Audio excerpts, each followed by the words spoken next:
Joe Biden akui AS hampir kehabisan dana setelah kirim bantuan senjata ke Ukraina senilai 150 juta dolar.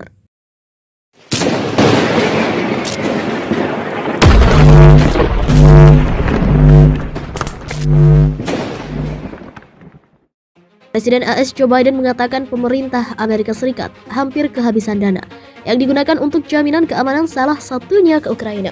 Dengan pengumuman hari ini, pemerintahan saya hampir kehabisan dana yang dapat digunakan untuk mengirim bantuan keamanan melalui otoritas penarikan untuk Ukraina, kata Joe Biden dalam pernyataan dikutip dari Reuters Jumat 7 Mei 2022. Joe Biden mengatakan pengiriman bantuan senjata dari AS agar Ukraina berhasil dalam perang, dalam fase perang berikutnya. Mitra internasionalnya termasuk AS harus terus menunjukkan persatuan dan tekad kami untuk menjaga agar senjata dan amunisi mengalir ke Ukraina tanpa gangguan, ujarnya.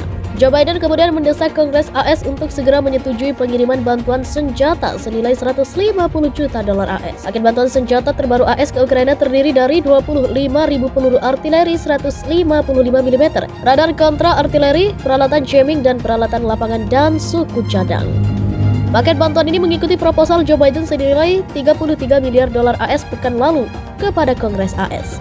AS telah memperjelas niatnya untuk memberikan dukungan jangka panjang ke Ukraina. Sementara itu, Rusia meminta AS dan NATO harus berhenti mengirim bantuan ke Ukraina jika benar-benar ingin mengakhiri konflik. Menteri Luar Negeri Rusia Sergei Lavrov sebelumnya telah memperingatkan bahwa senjata juga bisa jatuh ke tangan yang salah. Aksi saling balas sanksi antara negara-negara Barat dan Rusia di tengah perang Ukraina diyakini akan memiliki implikasi besar bagi pasar energi global. Direktur Eksekutif Badan Energi Internasional atau IEA Fatih Birol memperingatkan hal itu pada Jumat 6 Mei waktu setempat. Saya percaya bahwa kita berada di tengah-tengah krisis energi global pertama. Pada tahun 70-an, kita melihat krisis minyak yang memiliki konsekuensi besar bagi ekonomi dan inflasi.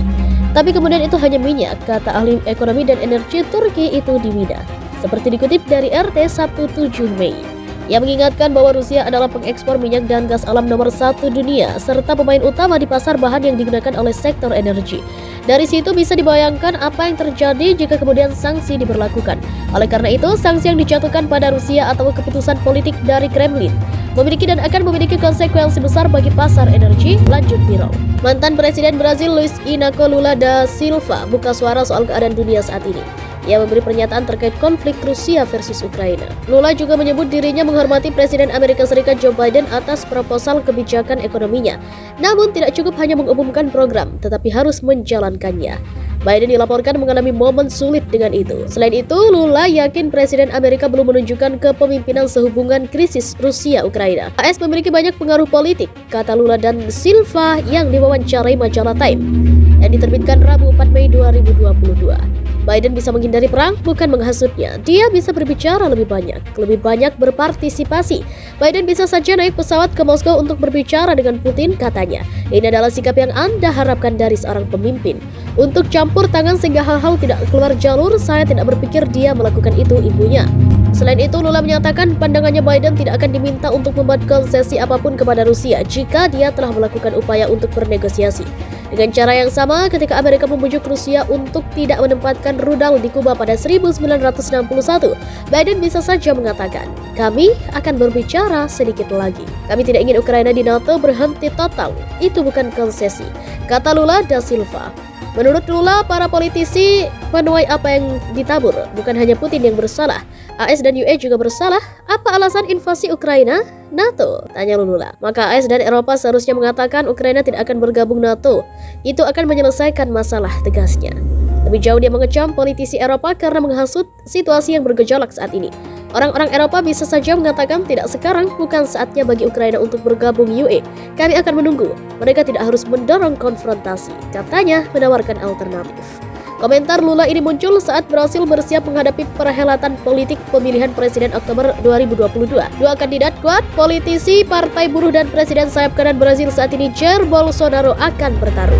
Joe Biden mengatakan pengiriman bantuan senjata dari AS agar Ukraina berhasil dalam fase perang berikutnya. Mitra internasionalnya termasuk AS harus terus menunjukkan persatuan dan tekad kami untuk menjaga agar senjata dan amunisi mengalir ke Ukraina tanpa gangguan, ujarnya.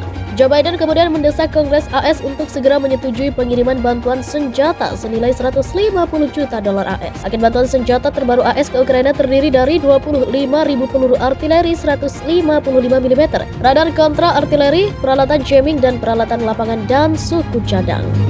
Paket bantuan ini mengikuti proposal Joe Biden senilai 33 miliar dolar AS pekan lalu kepada Kongres AS. AS telah memperjelas niatnya untuk memberikan dukungan jangka panjang ke Ukraina. Sementara itu Rusia meminta AS dan NATO harus berhenti mengirim bantuan ke Ukraina jika benar-benar ingin mengakhiri konflik. Menteri Luar Negeri Rusia Sergei Lavrov sebelumnya telah memperingatkan bahwa senjata juga bisa jatuh ke tangan yang salah. Aksi saling balas sanksi antara negara-negara barat dan Rusia di tengah perang Ukraina diyakini akan memiliki implikasi besar bagi pasar energi global. Direktur Eksekutif Badan Energi Internasional atau IEA Fatih Birol memperingatkan hal itu pada Jumat 6 Mei waktu setempat. Saya percaya bahwa kita berada di tengah-tengah krisis energi global pertama. Pada tahun 70-an, kita melihat krisis minyak yang memiliki konsekuensi besar bagi ekonomi dan inflasi. Tapi kemudian itu hanya minyak, kata ahli ekonomi dan energi Turki itu di Wina. Seperti dikutip dari RT Sabtu 7 Mei. Ia mengingatkan bahwa Rusia adalah pengekspor minyak dan gas alam nomor 1 dunia, serta pemain utama di pasar bahan yang digunakan oleh sektor energi. Dari situ bisa dibayangkan apa yang terjadi jika kemudian sanksi diberlakukan. Oleh karena itu, sanksi yang dijatuhkan pada Rusia atau keputusan politik dari Kremlin memiliki dan akan memiliki konsekuensi besar bagi pasar energi, lanjut Birol. Mantan Presiden Brazil Luiz Inacio Lula da Silva buka suara soal keadaan dunia saat ini. Ia memberi pernyataan terkait konflik Rusia versus Ukraina. Lula juga menyebut dirinya menghormati Presiden Amerika Serikat Joe Biden atas proposal kebijakan ekonominya. Namun tidak cukup hanya mengumumkan program, tetapi harus menjalankannya. Biden dilaporkan mengalami momen sulit dengan itu. Selain itu, Lula yakin Presiden Amerika belum menunjukkan kepemimpinan sehubungan krisis Rusia-Ukraina. AS memiliki banyak pengaruh politik, kata Lula dan Silva yang diwawancarai majalah Time yang diterbitkan Rabu 4 Mei 2022.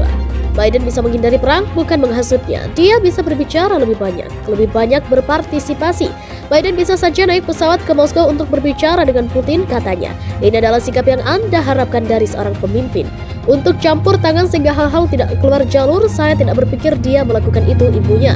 Selain itu, Lula menyatakan pandangannya Biden tidak akan diminta untuk membuat konsesi apapun kepada Rusia jika dia telah melakukan upaya untuk bernegosiasi. Dengan cara yang sama, ketika Amerika membujuk Rusia untuk tidak menempatkan rudal di Kuba pada 1961, Biden bisa saja mengatakan, kami akan berbicara sedikit lagi. Kami tidak ingin Ukraina di NATO berhenti total. Itu bukan konsesi, kata Lula da Silva. Menurut Lula, para politisi menuai apa yang ditabur. Bukan hanya Putin yang bersalah, AS dan UE juga bersalah.